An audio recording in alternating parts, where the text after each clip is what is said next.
Good afternoon, everybody. Saturday afternoon, I'm in my office redoing the lecture from Friday. It appears that Panopto failed to record the lecture, and so we only got an 11-second snippet. I'd originally expected to produce lecture slides, but then I figured, what the heck, I'll just come in the office, re-record the lecture, and that way you would have a reasonable experience if you were home, for example, sick with COVID. So let's run through the material from yesterday. This again is Friday's lecture. You should have read Think Python chapters 2 and 3, or Python for Everyone chapters 2 and 4. As I've said before, Python for Everyone is a remix of the same open source book as Think Python, with chapters orders somewhat off. So the chapters 2 and 3 are the same as chapters 2 and 4, or cover the same material as chapters 2 and 4 in the other text. Your current reading assignment is Chapter 5 in Think Python. Please skip sections 5.8 through 5.10. If you read Python for Everyone instead, the corresponding material is in Chapter 3, and you don't need to skip any of it because they moved 5.8 through 5.10 to a different part of the book. Yesterday when I gave the lecture, I said that Question of the Day 1 would be released 30 minutes after yesterday's class and would be due 30 minutes before class on Monday. All the best laid plans go awry. Apparently the Question of the Day didn't get released as I thought it would, so we got it released in the afternoon, and the due date was wrong. So it is due 30 minutes before class on Monday. In general, Questions of the Days will be given after a lecture. They'll come online after a lecture, and they'll be due before the next lecture so we can go over the solutions in that lecture. All right.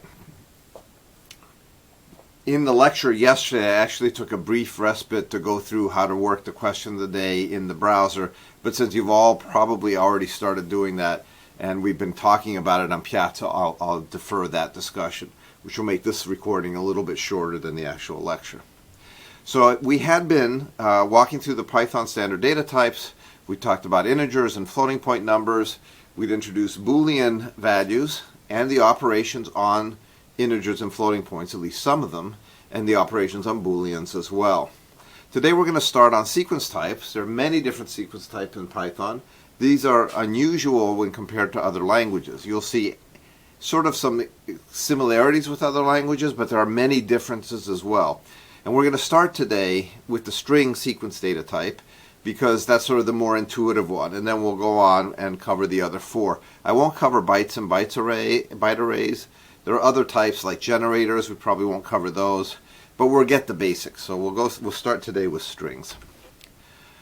So a sequence type is a collection of objects, an aggregation of objects that have some ordering. So it's important. All sequence types contain bunches of elements, but it is natural in a sequence type to talk about element order. In other words, element 1 comes after element 7. And element 3 comes before element 6. So we have an implicit ordering, which you can explicitly see in the printed representation of the sequence, between the elements in the collection. So Python has a bunch of them. We're going to talk about strings, lists, tuples, and ranges. In fact, today we're going to start and cover strings, and we'll talk a little bit about tuples as well. So all of these types, because they represent collections of ordered objects, share some terminology. For example, it's very reasonable to talk about the length of a string, or a list, or the length of a range, or a tuple. And we do it in exactly the same way, regardless of whether it's a list, tuple, range, or string. Excuse me. So they share many of the operations on these sequences. And the basic mechanisms for extracting, for example, an element of a sequence or a subsequence of elements, those kinds of expressions are the same in all of the sequence types. So we're going to start with strings because they're probably the most intuitive ones. And unlike in other languages, strings are not sequences or ordered collections of characters. They're ordered collections of single element strings. So in other words, there's no special character data type in Python. The only data type for text is called a string, and a character, therefore, is just a string of length 1. So strings can have arbitrary length, and the elements in them are just strings of length 1. So some of the characters in a string are normal characters, like you might expect to see on this page, for example. But others are sort of unusual characters in that they might be unprintable, they might be overstrike characters like diacritics, they might have a variety of special meanings. So we have to allow for all types of characters, and we'll talk a little bit about that today. So for example, here's an example of a string. This is a test. This is a, let's see, 4, 8, 12, 15 character, 14 character string. It consists of a bunch of characters, including these blank characters, which are the spaces, which are really just characters that don't print out anything. So these are, the space characters are just like the other characters. And these characters are all in a sequential order, enclosed in these single quotes. That's what tells us it's a string. It has the quotes on the end of it. Here's another example of a string. This is a 5-letter sequence with an A, a space, a B, a space, and a C, and a C. So 5 characters in that string.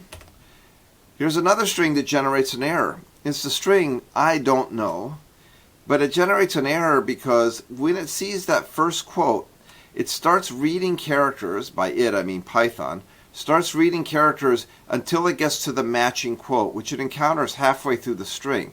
So this part of the string is just fine, but what Python complains about is what follows, because that's not a string. That doesn't exist between quotes. To be able to input a string that contains a single quote, one common technique is to use to replace the outermost quotes with a double quote. So in Python for strings, single quotes and double quotes play exactly the same role. They're completely interchangeable. So if I have a string that contains a single quote, it's easy to fix this by simply using double quotes to encase the string rather than single quotes. Now this single quote no longer has special significance. There are other ways of doing this as well. This is the simplest one for the simplest cases. We'll see the other ways in a moment. Okay, like I mentioned before, blanks are just like any other character.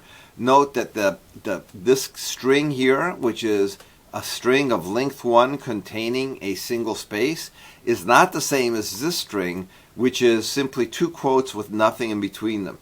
This latter string is a string of length 0, and the former string, the one here, is a string of length 1. So while they may look the same when you look at the printed representation, they're completely different. One string has a character, which happens to be a blank, and the other string has nothing in it. Now this notion of a 0-length string is a little weird, and it may make you feel a little uncomfortable. But if you think back to high school math, when you studied sets, there are sets that contain basically collections of elements, but there's a special set called the empty set, which is simply a set containing nothing. The empty string is exactly analogous to the empty set in set theory, so this is not an unusual construct.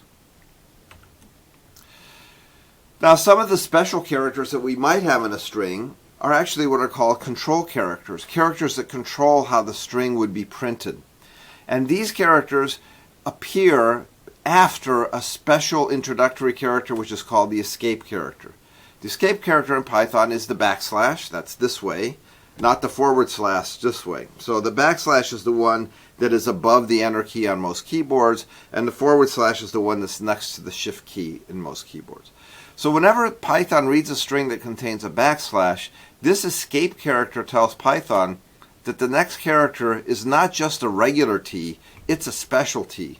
And the special T here represents a tab character, which is the tab stop on a typewriter.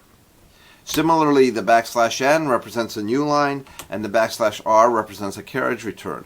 Now all 3 of these special characters control where printing occurs, and they get their names from the old mechanical typewriters, where as you type, this carriage that contained the paper would move across the page from left to right. So you would start typing here, and as the thing moved from left to right, the characters would be placed farther and farther to the right on the page. And when the carriage was done, you were at the end of the line, there was like a lever on the left side. You would push the lever and sweep the carriage back to the end so that you could type on the next line. When you moved the lever, the roller would go up one line and move the paper up to start typing on the next line, and then you would return the carriage, placing it at the beginning of the line so you could type the next set of characters. Now that doesn't mean anything on a computer, but we've retained these special characters from photo typesetting days, and we use them now with the same meaning that they had. These characters can also cause some problems in that they, at the end of a line in a text file, you have to have something that indicates to the computer that this end of this line, now you go on to the next line. And depending on the operating system you use, whether it's Unix, whether it's Windows, whether it's Mac, they will use different combinations of these two characters to represent the end of line. That's called EOL, for end of line discipline. And sometimes that causes some conversion problems when you get a text file from a Mac and try to look at it on a Windows machine. There are these little inconsistencies that can cause problems. Okay, here's a solution to the embedded quote that we had before. Remember, for the string don't know, I suggested using double quotes instead of single quotes. But if I insisted on using single quotes, I could use the quote in the string. I could escape it so it doesn't end the string. So that escape character removes, in this case, the special end of string meaning from that quote. And instead of making the next character special, it makes the character, in a sense, unspecial. It restores the original meaning of the quote as just a character. We have a similar situation if you want to type a string that contains a backslash. How do you use a backslash in a string without making it tell Python that the next character is special? And the answer is you simply escape the escape character to tell Python that the second backslash is really just a backslash. So all of these little tricks as you input strings help you to sort of specify what is the string that you want to represent in the computer. Now I want to bring up something that causes a lot of consternation for beginners. We won't get all of the aspects of this today, but it's good to introduce the notion. Remember, in the Python read eval print loop, when I type something, Python reads that something, evaluates it, builds an internal representation of that something, and then from that internal representation generates a printed representation of that value inside. So when I type the string this \t that, Python returns, it builds the representation, and it returns what it thinks is the canonical string representation of the string I typed in. This is a lot like when we typed -0 to Python and it echoed back just a normal 0. Python prefers the single quotes. It will always show single quotes. So far, so good. But this printed representation is the value of that string that I can have Python, if I type this directly, exactly the way it is, back to Python, it will have the same effect as typing this original string. In other words, it is a value suitable for reading by the read eval print loop. If I want this to be actually interpreted, I could take my string and make it the object of this print function, or print function. And when Python evaluates that function, it will evaluate the argument of the function and execute the print function. What I get is the actual printed representation of how that string appears. And you'll notice that the difference here is that the tab has been replaced by a bunch of spaces and the single quotes are gone, because the printed representation of the string is not something that you can read back in to restore the string. It's something that this string, in a sense, is like a little language of how you want stuff to appear. And when it's run through the print statement, I see how that language executes. The \t becomes a set of spaces. If there were a \n in here, it would become a new line, and so on. So we'll talk about this in much more detail later, but for now, just remember that a value and its printed representation can be different. Okay, so that's the skinny on strings, and they have their own set of operations, just like integers and floats. Some of these operations use the same operators as numbers, like plus and times, although they may not have that same meaning. But then there are other operators that we had for numbers that don't exist for strings. So this type strings, and in fact all the sequence types, have their own special set of operations, only some of which overlap with the other data types. And when they overlap, the semantics may be different. So let's take an example. I'm going to type to the REPL the string test and multiply it by 3. We don't normally think about multiplying strings by an integer, but in this case the meaning in Python is to take that string and create a new string that is the concatenation of 3 copies of that string. Second operator, the plus sign, takes as its operands 2 strings. This is, and then a test. Notice that there's a space here after the quote. And it returns a new string that concatenates the 2 strings. So the addition operator for numbers is the concatenation operator for strings. And the multiplication operator for numbers is sort of a multiply and concatenate, replicate and concatenate operator for strings. I can combine these just in algebraic expressions. 4 times A plus 3 times B gives me, as expected, a new string with 4 uppercase A's followed by 3 lowercase b's. There are other operators, however, that are specific to strings and sequences. One of these operators is the operator called in. Now, in is an operator. It doesn't look like an operator for numbers because, first of all, it's an English word. But I want to remind you that when we talked about Boolean values, we allowed for English language operators like and, or, and not. And this should be taken in exactly that same way. So what in does is it compares the first operand, in this case a sequence, with the second operand, in this case a sequence. Both cases here, they're strings, which are types of sequences. And it returns, this in operator returns a Boolean, true or false, depending on whether this subsequence is an element of this sequence. And in fact, in this case, we see that the pin appears in happiness, and so this returns a true. Now I might ask, is S in seltzer? And at first blush, you might think that it is. Excuse me. But you'll notice that the S in seltzer, this is an uppercase S, and this is a lowercase s. And while to us, the difference between an uppercase S and a lowercase s seems somehow less than the difference between, say, an A and a B, to a computer, these are just as different. If either the same or they're different, and these are clearly different. So in this case, S, the subsequence of length 1 with a capital S, is not in the word seltzer. Here's another one that might get you. The first subsequence is the empty sequence, meaning a character string of length 0 that contains nothing. And the expression is the empty string in the string anything? And the answer, much to many people's surprise, is in fact true. Now to think about this, go back to your set theory classes in high school or junior high when you were talking about sets. That special empty test set is in fact a subset of every other set. And in this case, the empty string, the string of 0 length, is in fact a subsequence of any other string. So whenever you have a string, you will always find the empty string as being in that string.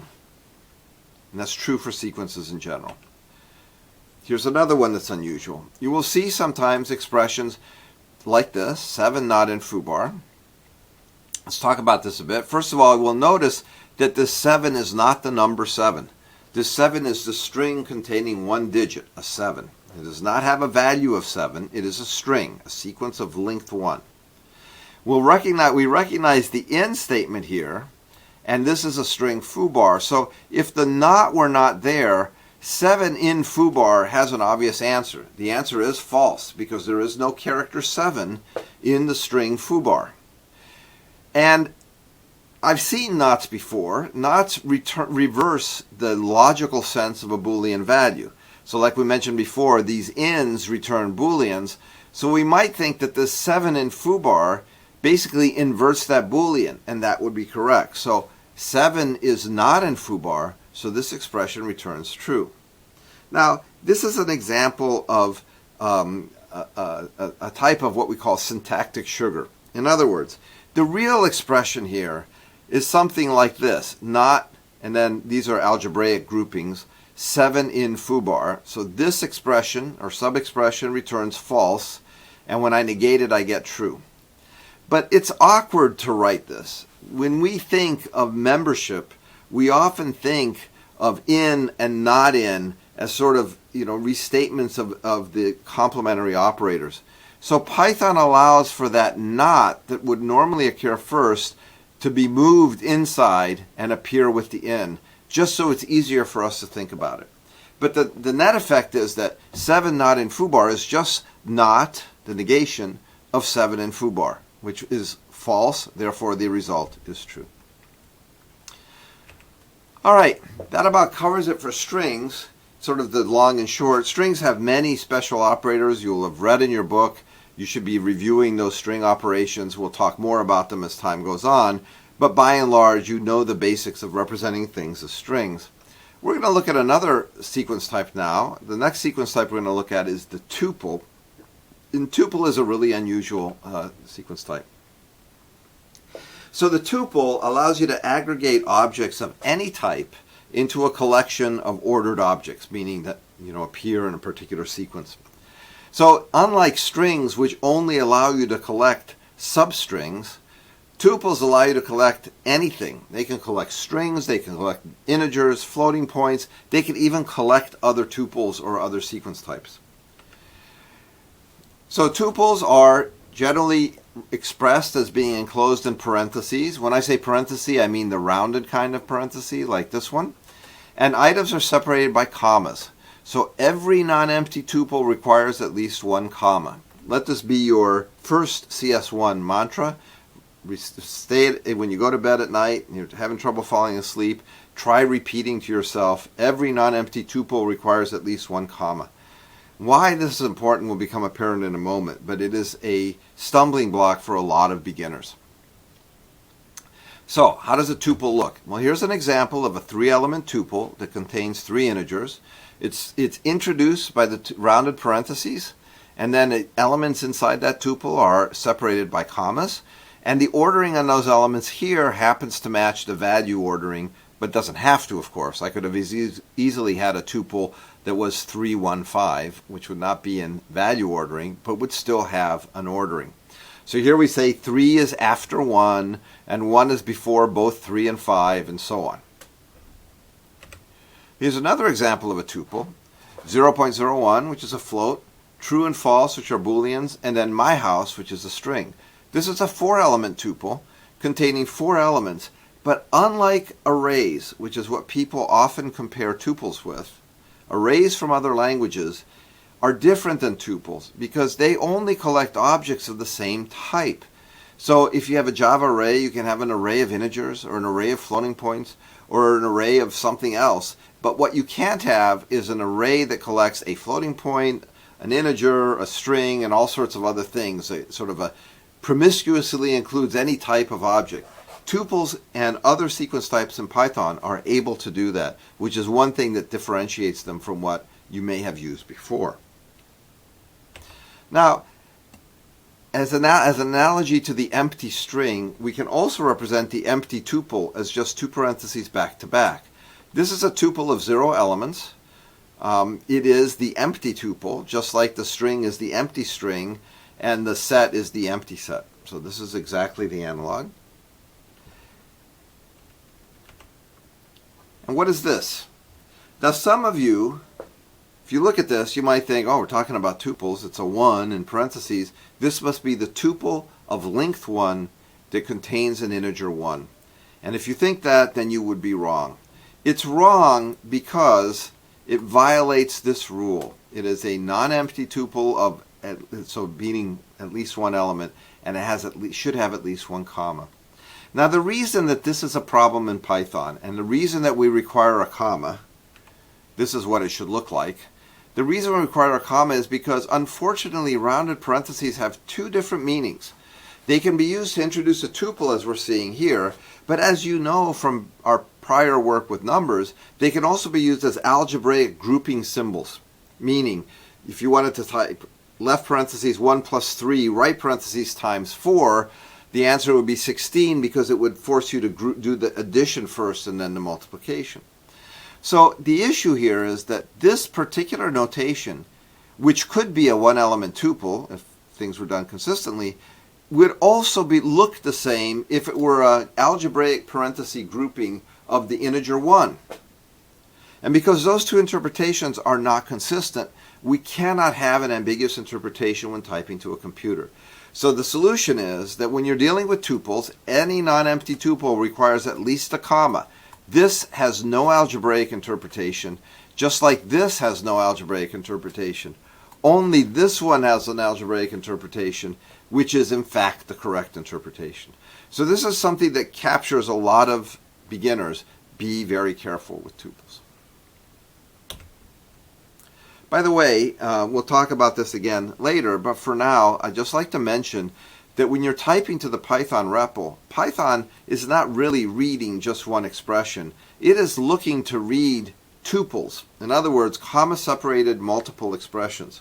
So if I type 1 comma to Python, what I actually get back is the tuple of length 1 with the element 1. If I type 1 comma 2, I'll get a 2-element tuple and so on. And we'll see why the REPL is a little bit fast and loose with Python syntax and why that's an advantage as we go on over the course of the semester. So 1 comma is implicitly the same as that, and the parentheses are magically supplied by Python when it reads this statement, builds an internal representation, and echoes the printed representation of that value. We get the parentheses and they're reintroduced. Kind of like the -0 drops the minus, here it introduces some parentheses.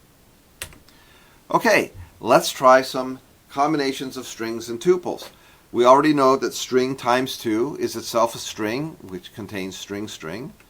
And we have here is a tuple of length 1, 2, 3, where the first and third elements are integers, but the second element is an expression that when evaluated gives me this string. So I can see that I get back 1, and then the string is the second element, and then 3. So this should be pretty straightforward, just the rules of evaluation at the read-eval print loop. Now, if I ask the question, 1 in this tuple, the answer here is, remember that for ins on sequences, the first operand must either be an element of that second operand or a subsequence of that second operand. So in this case, the answer here is true because the 1 is the first element of this tuple, and so we have a match. So 1 is an element or a subsequence of the tuple, and that means we return true. Well, what about this? I'm looking for the substring, or the string sequence, subsequence if you like, ing, in the tuple 1, then we know that string is going to be string, and 3. And is this an element or a subsequence of this tuple? And the answer here is false. It is not. This ing is a subsequence of the second element, but it is not a subsequence of any direct element of the tuple. So ing is not an element or subsequence of the tuple. It is, however, a subsequence of an element of the tuple. That's a different thing. So in other words, if I retype this, now careful here, this is not a tuple of length 1. This is an algebraic grouping around this expression. So we know the question here is ing a subsequence of this thing right here. And the answer here would be true because string is not a tuple. It is an algebraic grouping, so it's just string, and ing is in it. In fact, it's in it twice, but we only care that it's in at least once. Here's the first occurrence. What about here? If I type ing in string times 2 comma, well, the comma here should tell you that this thing is a tuple of length 1. And while ing may be an element of the first element of that tuple, it is not an element of the tuple or a subsequence of the tuple. Now notice, this whole subsequence thing, at the very beginning when we said is 1 in this tuple and it says yes, we can do the same thing with a subsequence of the tuple. If that is a subsequence of objects in the tuple, then the answer is true there as well. Okay, that's enough for today. We zipped through this lecture in much less time than in class because I didn't do the demo of the question of the day interface.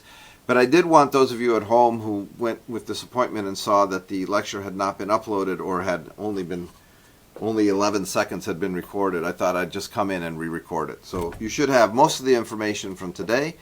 Don't forget to do the question of the day by 9 o'clock tomorrow, Monday morning, and we'll go over it in class on Monday. Have a great weekend. Bye, everybody.